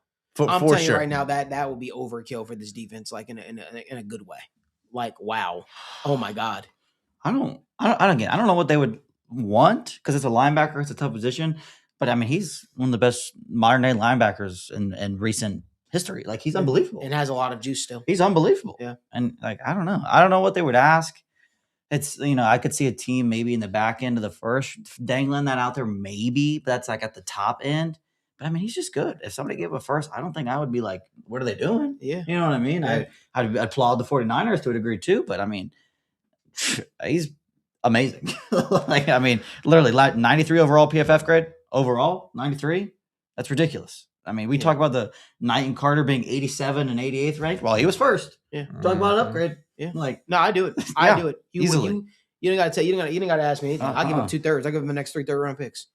there's I'll not many do it. things I would say no to, I think. No. To be honest. Well, you know that gif where the guy is like bending down on his knees and he's like this. Yeah. Take my money. Yeah. Take my money. That's Whatever it me is, when man. That's me when it comes to Fred Warner. Yeah. Take my money. Yeah. Take it. Literally. Pete Crawley had a couple things. He said, I wanted Devin Lloyd, and Cowboys defense tackle for a 3rd-round pick was a trade the Bengals should have made. I mean, so obviously Cowboys traded him to the 49ers. So one thing on him is it was probably the amount of money. And once again, I think Osa is great. And obviously the Cowboys wanted to part ways because they got Kenny Clark, you got Quinn Williams. I think the conversation there is he worth the $20 million at least? Is he like in addition to that 3rd-round pick? So it wasn't just the 3rd-round pick. I think it was also the contract. And I don't necessarily know if I would have been interested. He's a needle mover, but he's not a superstar needle mover. I think for me. in terms of the defensive tackle position, obviously we floated out Jalen Carter and Osa as well. And Osa makes sense because he's under contract. But I wish the Bengals have any sort of history of trading for a player and extending them. Because if that was the case, there are so many promising defensive tackles that are set to be free agents next year. Brian Brzee. I'd love to send a pick for Brian Brzee and then extend him. Javon Dexter for the Bears. I'd love to send a pick for him and then just get ahead of the extension now. But that's just something they literally have never done. And if they did, I would be pounding the table for that stuff so much harder. But they just they don't. For sure. And he also brought up obviously Devin Lloyd, and we had Mike SP36 said Akeem Davis Gaither is available, would be good depth for cheap. I mean, Akeem, I rewatched him with the Cardinals this season. He was fine. Yeah. He's probably the guy that can play the role of somebody that can play on the line. He did that a lot with the Cardinals this season. Bring him back to Cincinnati. That's in my opinion a next wave, like a early next week type of thing. I'm cool with it. I think that he gives you something that Bobby Okereke, that Bobby, Wagner can't really do and play on the defensive line. So as a depth piece for 1 to 2 million, whatever. I wouldn't hate it. We had some other questions. Once again, drop them down below.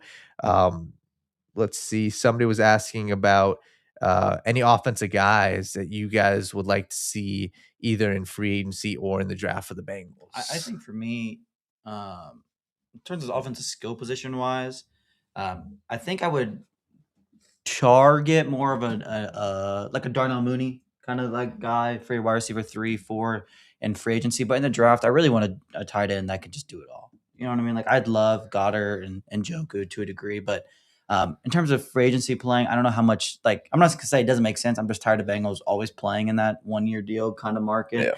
Yeah. So I would love for them to draft a tight end that has 3-down potential. You don't have to hide you don't got to, give away what you're doing. You can hide a little bit more. I'd like to see them add some more speed to the receiver room. However they want to do that, sure.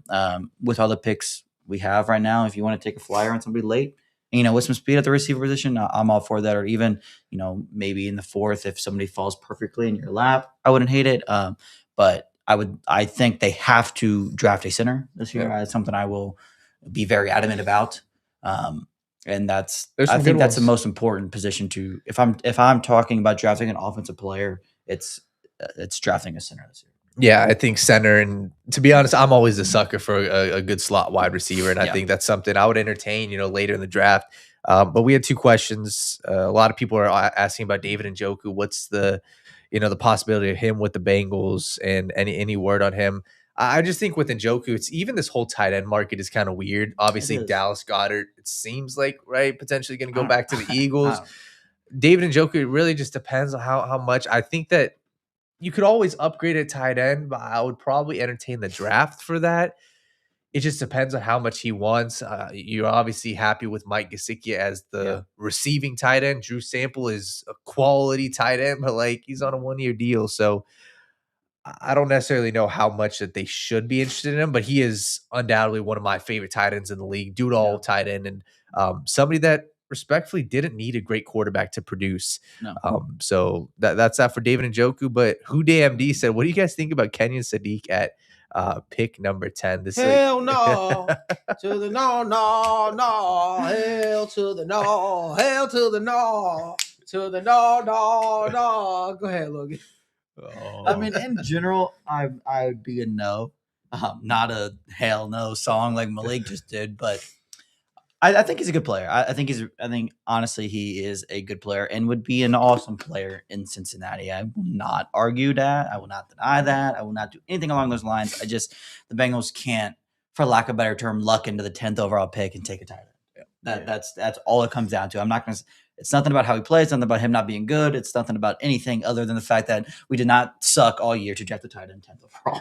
Yep. And even to that point, we'll discuss, but there's better value, in my opinion, later in the draft. This is a solid tight end class. Eli Stowers in round 2. You got, Max Clare in round 3 potentially. There's some good tight ends you guys can get round 2, round 3, round 4.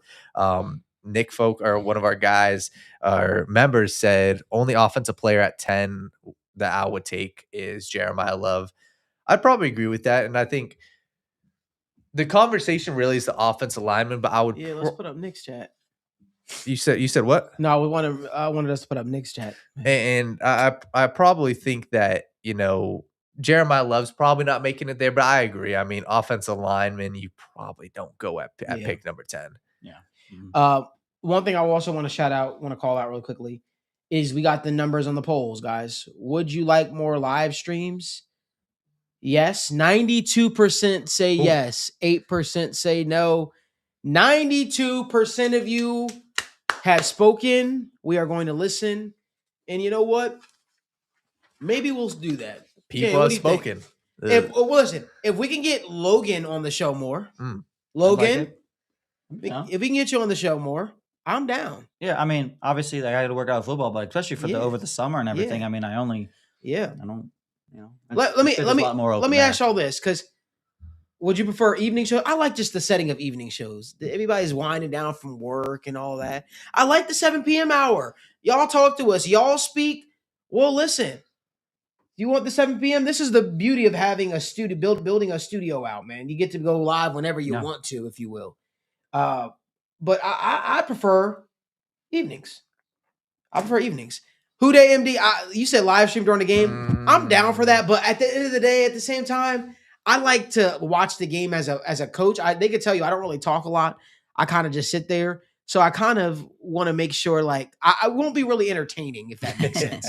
Yeah. I really won't be too entertaining because there will be a lot of criticism, I will say, if I had to.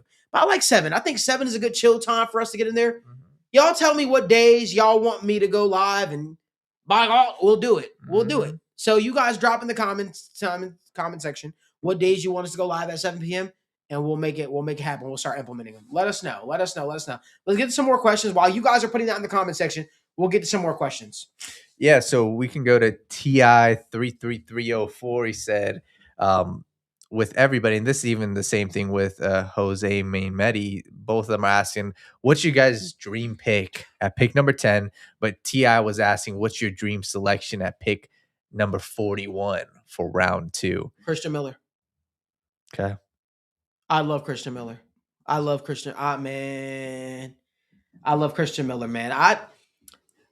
There's even a guy at 10, at 41 that I draft probably a little early than he probably should go.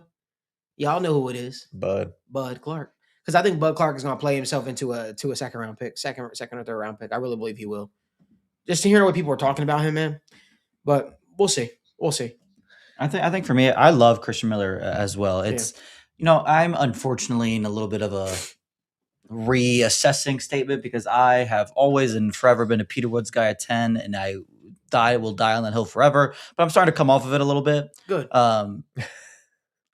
There's still plenty of players I would draft him over, but at the end of the day, I would draft him over Mansour Delane 10 out of 10 times. But we'll save that discussion for a different day.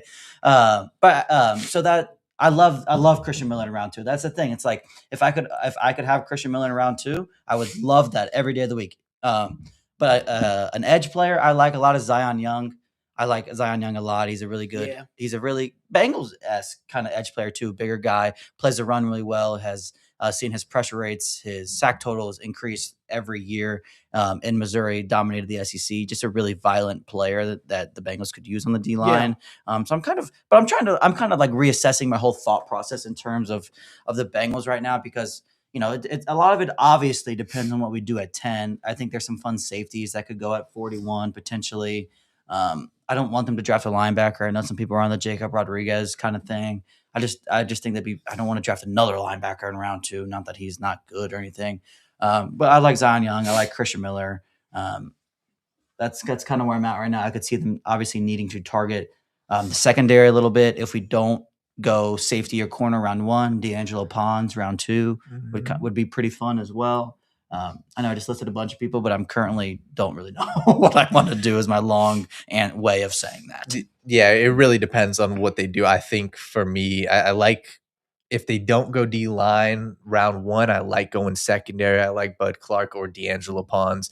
Those are 2 guys that, I think that you ball hawks. And once again, it depends on how the draft falls out. But there is at pick 41, I'm low-key a little bit more excited for that pick than even pick 10 because there's a bucket of guys from every position that you can go.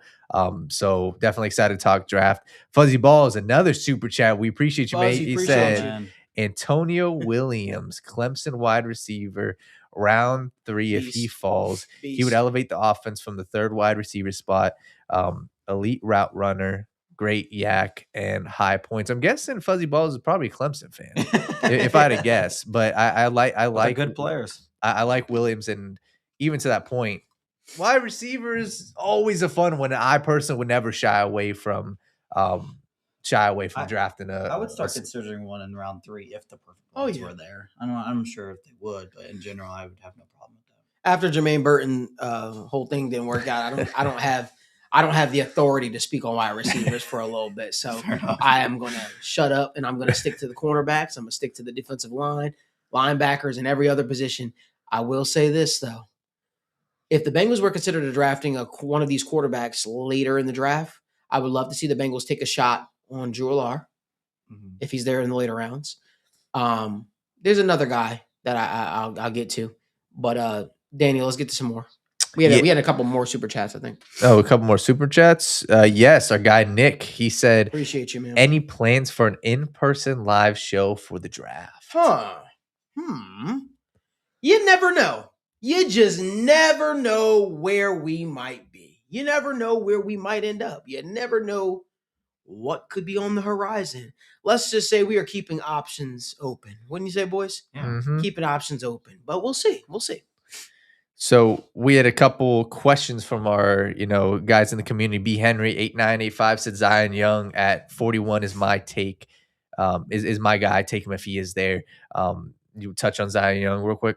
Yeah, kind of like just what I said. I think he's a very Bengal-y kind of pick. He's a bigger defensive end that plays a run really well, which is something that's going to attract them very early on. And I know he had the highest run stop rate of any defensive end in college football this year, which is an awesome thing. But when you combine that with his 30 pressures, I believe 8 or 9 sacks this past season, it's just an overall complete profile. That there's just not much not to like. I think he's better than some of the edges that I think he's a first round caliber player, and it won't surprise me if he sneaks into the back half of the first round. When you play the run as well as he does and still provide pretty legit pass rushing flashes, it's just really hard not to like that player in that mold. It's just I think he's going to go a little bit earlier than people think. For sure. We had a guy, I believe he was talking about D'Angelo Pons. That's what Nick said. At 41 is the dream. I agree, man. This is a position, the slot, where it can really be a game-changing type of player. And you can just go look at the game against Oregon, right? Pick this guy has a knack for the ball. You can use him in the blitz game, and man-to-man, he can do it. So I'm definitely a big fan of him. Maisha said Darnell Mooney. What's your guys' thoughts on Darnell Mooney? I love Darnell Mooney. Yeah. I've always felt like he had untapped potential, man. And I felt like that dude he's weird, man. He has the ability to just wreck a game at points, and then he'll just go quiet for 6 games straight. The Bengals will take that. Yeah, Bengals. We had another super chat, Daniel. Yeah, the other super chat was from Row BQ7QJ 499. Thank you, brother. AJ Appreciate you, my man. Halsey is a baller. Yep. What do you guys think of Tanner Kozol? The tight end, right? Yeah. Yeah, I mean, I like him. in general, I believe he's pretty tall too. He's a bigger guy. Like 5'6" Yeah, or something I like think that it's weird because when you're a tight end that big, his blocking numbers aren't great, but when you have that frame, there's just so much more room to develop it. And his receiving numbers are great. He's like we talked about with Sadiq a little bit earlier. The class is pretty solid on rotational tight ends. Yep. There might not be a ton of super high end starting tight ends, but he is one of those guys that has flashed a ton in the receiving game and has been very good at that. You'd like to, for the Bengals sense, you'd like to see him be a little bit more well rounded, but they're going to like his frame a ton. That's my only holdback from him is I want the Bengals to add a 3-down tight end. I think he can develop into that for sure. But I think the Bengals could easily look there. I don't know how they plan to attack the tight end position. It's something they've weirdly keep investing in weird ways. Sample Hudson is back again. Eric All is here. I don't know how they feel about Eric All. We all love Mike Gesicki. He's just not really a tight end. It's a weird room, and I don't know how they play, but I really do hope they add one. And I would be okay if it was him. For sure. And, we're super excited for the draft season. AJ Halsey's a guy, Yeah. or this is one of the better safety classes. If you want a ball hawk, this guy was probably had the most interceptions, I believe, in this entire draft class over the past 2 seasons. AJ Halsey gives you the size. He gives you the pedigree of playing at a big-time program like LSU.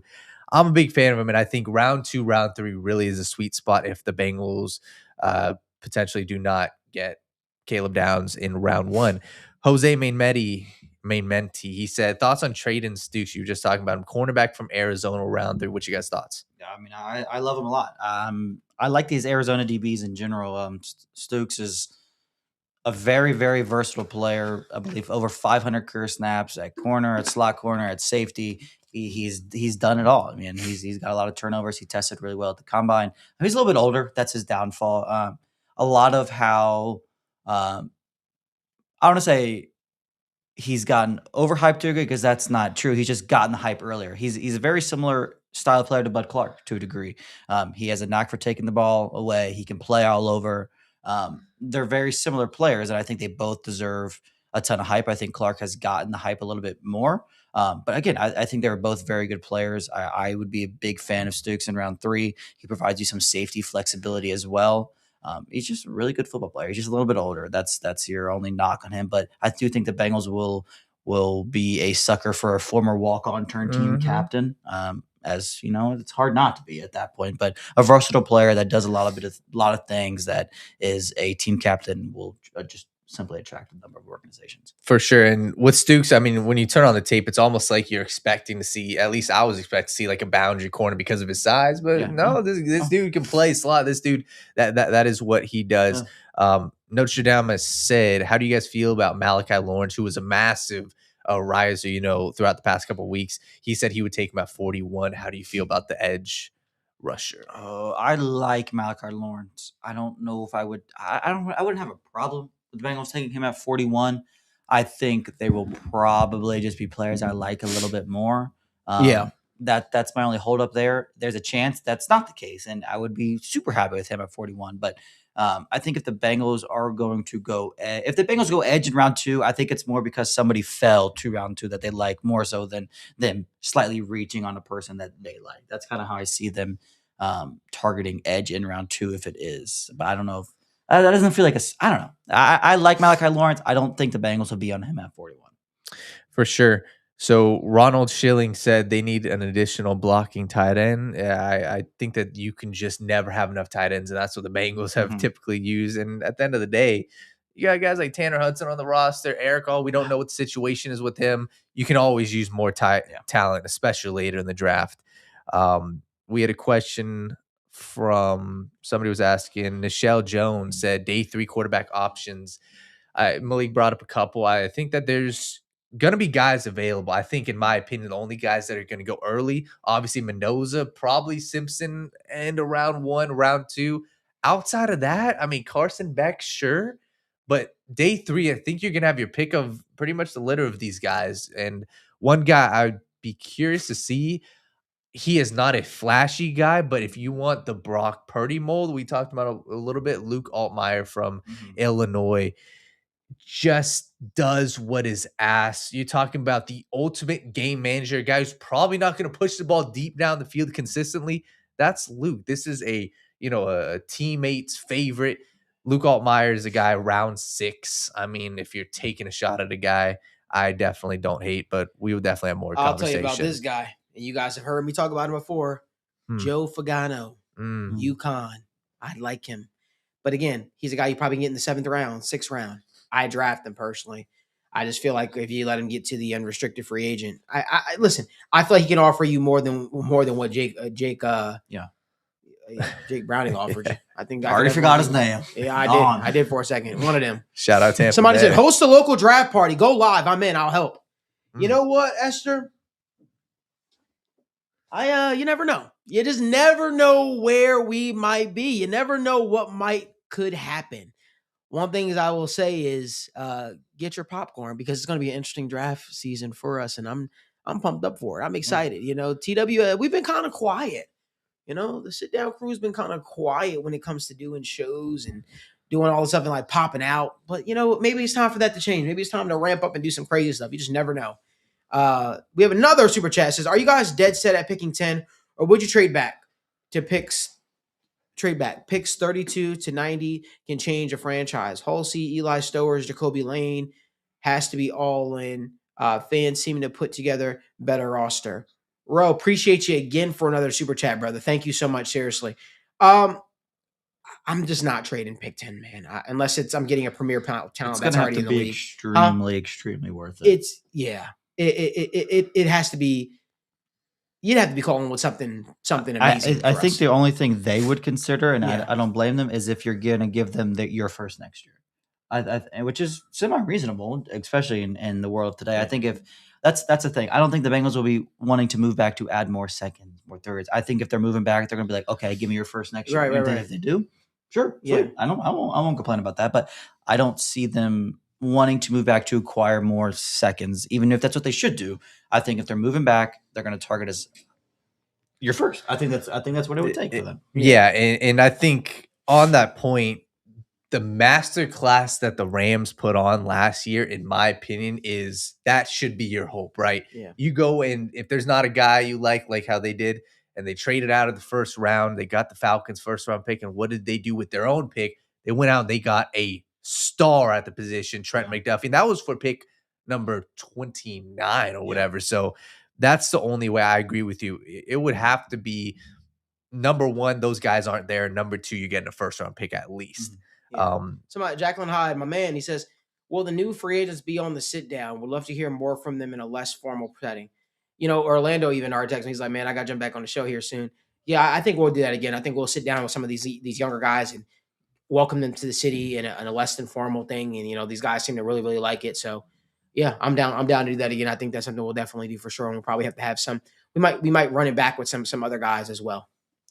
For sure. We had another question from Ben Tien Chu, said Kendrick Law, Malik Benson, Barian Brown at wide receiver in the later rounds. There's definitely some guys that we like. I mean, I like Kendrick Law a little bit, but I definitely would probably look more towards the avenue of the Antonio Williams name. I also like, we've talked about him, Deion Burks from Oklahoma. There's a lot of good wide receivers. I like those guys. And at that point, later rounds, I mean, you're talking 4, 5, 6, 7. Like you can do. The world is your oyster with those picks, to be honest with you. And for the folks that are saying Dalton Reiser, Jacqueline High said Dalton Reiser sit down interview would be cool too. Do me a favor. If you guys want to see the Dalton Reiser sit down interview, do me a favor. You guys head on over to Twitter. You tag him at Dalton Reisner. Do the sit down interview with Malik. I'll do it if people want to see it. I just want to make sure there's enough interest and folks want to see that as well. I'd love to sit down with Dalton. I really would. Zim is in the comment section. Appreciate you, brother. What's going on, man? Shout it was good out. going live with you the other day, man. It was good going live with you the other day, man. We got to do it again. Oh, by the way, I told you about Luka. Whooped your boy ass. We ain't gonna talk about it though. So we had a couple other questions. Somebody else was asking about what other free agents would you guys like to see the Bengals go out and sign? DJ Reader. I mean, it's a low. The longer this thing goes, the more the price volume goes down. The price goes down, and I feel like the more it's likely that he could be had for even a cheaper deal. Daniel thinks that his contract it could be even cheaper. Something that's interesting to note. I saw some folks talking about this with Geno Stone signing today. I don't know how accurate this is, but I want to make sure I look into this. The Bengals basically are able to add another free agent that was cut, basically, because basically Geno Stone would offset the signing, right? Would offset. I have to look into it exactly, make sure the numbers are correct. How much he we have to see how much he signs commands. for- How much he signs for for. I think it's for the comp pick because we're Yes, currently yes. slated for a third with Yes, Trey, sir. which would be freaking awesome. But with Geno signing, you'll be able to pretty much match whatever he signs without losing the hilarious, third comp man. pick. Yes, sir. You see what he said? Zim hilarious, long time listeners. It's us if I got TWSN tatted on my lower back. He's You know hilarious, what? bro. Do that. Get TWSN tatted on your lower back, There- man. That's called dedication. There's worse tattoos. There's out there. worse tattoos out there. I'm sure there's You could get worse. a butterfly on your arm, or Oh, or something like that. Mercer, what you got? I'm kidding. I'm messing with you. Oh my God, man. This is what happens when we go live every single day. Just so you guys know, me and Zim are in a feud right now for who's the better basketball player. Ooh. Anthony Edwards or Luka Doncic. I'm a Luka Doncic guy. He's an Anthony Edwards guy. You guys let us know in the comment section. If you are an NBA fan, just let us know who you sided with. Are you a Luka Doncic guy or Anthony Edwards guy? Trust me, I'm trying to see something real quick. Daniel. yeah, man. Both are studs. That's my answer to that. Both are Yeah, you're studs. right. I'm not. One of the things I think that this is a great point that Ronald Schilling brought up. Love the Reisner deal. Best so far. It's not getting talked about enough. And obviously, this is a guy that was out and about and not signed to a team for a long time. But I forgot what the contract it was. But David Edwards signed with the Saints. with the Saints. Or- And Right. yes, he So- signed with the Saints. And his contract, if I'm not mistaken, was 4 years, Yeah. $61 million. I watched I watched Edwards this past season. What's the difference? In my opinion, you are getting a guy Reisner at a bargain price. And for me, this is not talked about enough. Obviously, we can discuss, the long-term ramifications of, okay, what's the center position in the future, left tackle deep down the road. But man, getting Dalton back in the building when you see the prices of these other offensive linemen that are going out and getting deals, I think was a home run. You get continuity. And once again, that was something that, in my opinion, was not discussed enough. Josh Holland. Wait, book this. Nostradamus just said this. If we win the Super Bowl this year, I'll get TWSN tatted straight up. Clip it. Clip it, Marty. We got that right there. If we win the Super Bowl this year, you get TWSN tatted. You know what? If we win the Super Bowl this year, I'll get TWSN tatted. I have 0 tattoos, so I'm right in there with you. I'm afraid to get a tattoo, man. I'm not afraid of too many things. Tornadoes and tattoos, two things to keep me away from. T's. That's why I run away from hats and twos and all that stuff like that. You guys know what I'm talking about, right? The Twos. twos and hats. Twos and hats. Yep. We got another super chat from Esther Wing. Man, this is fun, man. Bengals burned Reader, but he did say he's open to coming back. Plus, gained $7 million in cap from Burroughs Insurance. Yeah. So, yes, that relationship did sour a little bit. But I personally spoke to not his agent, but a person who works with DJ Reader outside of football, handles all his scheduling events and all the stuff like that at the combine this year. And she asked me, do you think the Bengals would be interested in bringing DJ Reader back? Because I think he still has a lot of love for the city and he'd be open to coming back to Cincinnati. So that all being said, I think that there's genuine interest from DJ Reader's side to come back to the Bengals. I just wonder, will the Bengals be willing to dip into those waters? And also, how much will it cost? Because that's the bottom line. How much will it cost? If the Bengals are serious about fixing this defense and building it up, man, I'm all down for it. So, man, I appreciate you. And Nick Falk says, sign me up for TWSN. Love it, brother. Love it, man. Dill Mick says, yo, what's good, y'all, boys? What's going on, brother? What's going on, man? Again, we're wrapping up our free agency frenzy day 5. It's been an exciting week. Mm-hmm. Man, the dedication from Logan. This is the most me and Logan have done a show together in probably weeks. Yeah. But guys, we got the polling results in. People said, we want to see you guys go live. I love this wide shot, by the way, Mercer. I love it. People said they want to see us go live 3 times a week. So you know what? Let's bring it to them. we can make Wednesdays happen. Obviously, that's a given. Boys, how about we throw in maybe, you guys let me know if you'll be in for Friday or not. And then maybe Monday. Maybe Monday, Wednesday, Friday, depending on what we break down. Or maybe Tuesday, Wednesday, Friday. I think that could make sense as well. I'm fine for whatever. But I'm open to talking with you guys. I'm open to talk with you guys. I'm open to talk ball with you guys. And discuss things with y'all and all the happenings around Bengal Dome, but also the NFL. Ronald Schillen says, always a good show. We appreciate you. Listen, you guys, we are not anything without you. This is year 5 of doing NFL Free Agency Frenzy. And you know what? I'm realizing more and more as I do this thing, and the reason why I say I'm open to doing more shows, I love this shit. I love being live. I love talking ball with y'all. A lot of y'all have some great knowledge. You know, I think that the Bengals have some of the smartest fan bases, and I've said this time and time again.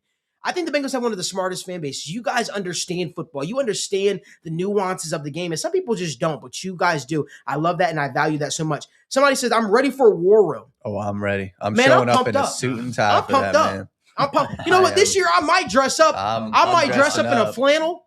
I might dress up in a little vest with a Bengals hat. I might shave my head and call myself Black Tobin. Listen, you never know what I might do for free agency frenzy. But I mean, not free agency frenzy, but for the war room. Oh, we're going all out this year. We're going to go all out this year. Everything we do, we try to go 100. I can tell you this. Me and the boys are pumped up. We're excited. I'm just letting y'all know this. I know Evan hates talking about trades or all this stuff like that. And this year, I'll be less aggressive with doing trade ups and trade backs and all this stuff like that. But this year, I will stand on the table for my guys. Logan, I can't wait to cook you, brother. I can't wait to cook you, brother. I can't wait for us to disagree and talk these prospects through. Couple guys, I'm gonna give you guys a warning shot real quick. Don't play about Bud Clark, okay? Don't play about Bud Clark. Don't play about Reuben Bain, okay? And don't play about Caleb Downs for me. That's it. After that, everybody, we're selling good. We're sitting good. Daniel, I don't know where you think, or if there's a can't miss prospect for you. Oh, there's a ton. I got this question for y'all before we head out. Yeah. Give a little teaser to the people. What is one player that you're warning us that you're going to stand on the table for now? You don't have to give us your argument. Just say, what is the player you're going to stand on the table for this time? Guys, and you know what? We're going to do something interesting for State of the Jungle War Room this year. I didn't even tell y'all. We're going to have, for the first time ever, we are going to allow virtual scouts to come in and debate with us players. Meaning you guys are going to be a part of the conversation because, again, this is a show for the people, by the people, because we ain't nothing without you guys. You guys give us the platform to discuss this thing and talk this thing through. So for the first time ever in State of the Jungle history, we will have State of the Jungle War Room with the virtual scout joining us on the show. We'll probably do it 2 or 3 times where we allow different people to come on, make their case, argue with us for a first round or second round or third round. But I'm excited to talk with you guys, to get you guys' opinion as we break this thing down. But, Daniel. There's a lot, man. There's a lot. I'll give 3 players, non-first round, because I feel like first round, you can go a couple of those top guys.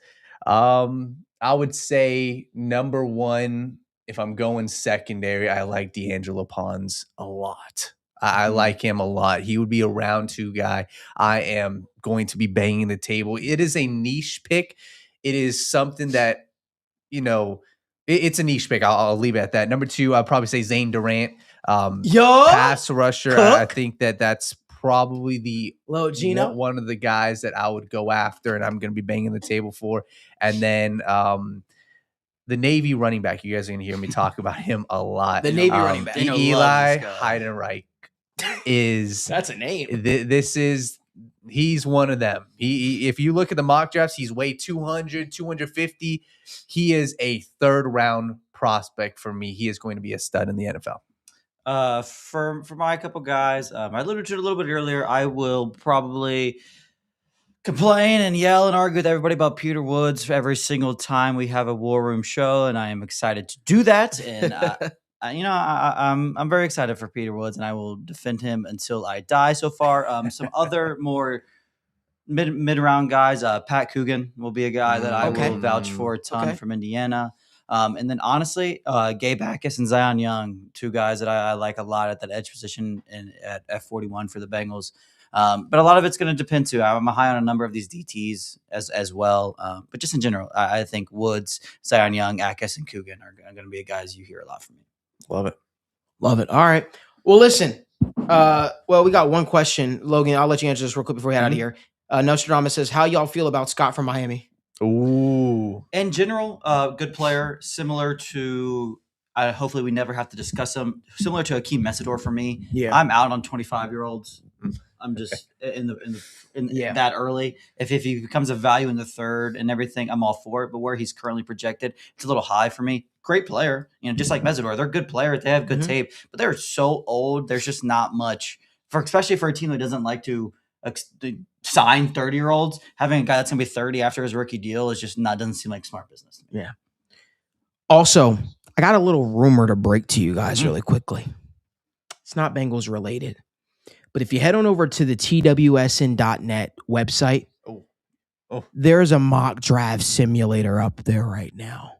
We just launched the TWSN mock draft simulator, and my hope is this year for State of the Jungle, we'll be using our own mock draft simulator put together by the boys with our own boards, right, here at TWSN. So if you guys want to try out a new simulator, tell us your thoughts. This is version 1 of it. We'd love to hear from you. Go on the website, look at the TWSN mock draft simulator, play around with it a little bit. Oh, by the way, here's the best part about it. You guys ready for this? What makes the TWSN mock draft simulator so different? You can be in one place and 4 of your other friends can be in another place, and it's absolutely free, 7-round mock draft, and you guys can do a draft together, and it's free. I know there might be other places that do that, but they usually charge it. TWSN mock draft simulator is free. You just simply invite your friends to the room code. Using the room code, they come in there, and you guys will all be able to do a draft together. Sick. You'll be able to pick different teams, the whole 9 yards. So go crazy with it. And it's not limited per user at all. So you can have 32 of your friends and you guys all do a mock draft simulator together. And let's see if you guys can draft for your favorite team. So head on over to the TWSN website for that NFL mock draft simulator. Let us know your thoughts. Shoot me over a DM. Shoot Daniel a DM. Let us know your thoughts. If there are things we need to fix, we're still rolling it out. That's why we haven't gone and pushed it so hard. But again, our plan for War Room this year is to use the TWSN mock draft simulator officially for State of the Jungle War Room. So appreciate you guys for tuning in.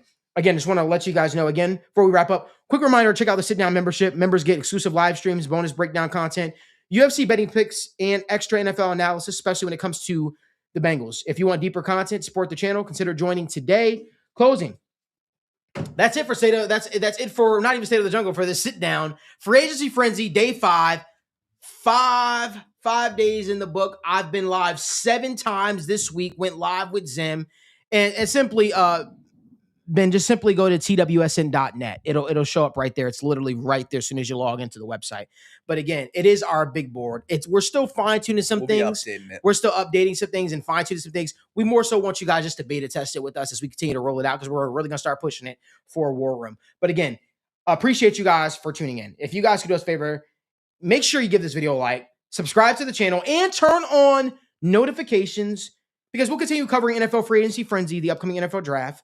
And you guys know, if the Bengals break news, we'll be live. Doesn't matter if it's a Sunday, Saturday, 1 a.m., 2 a.m., 3 a.m., we'll be live, because that's what we do here. Football coverage nonstop. Sleep is overrated.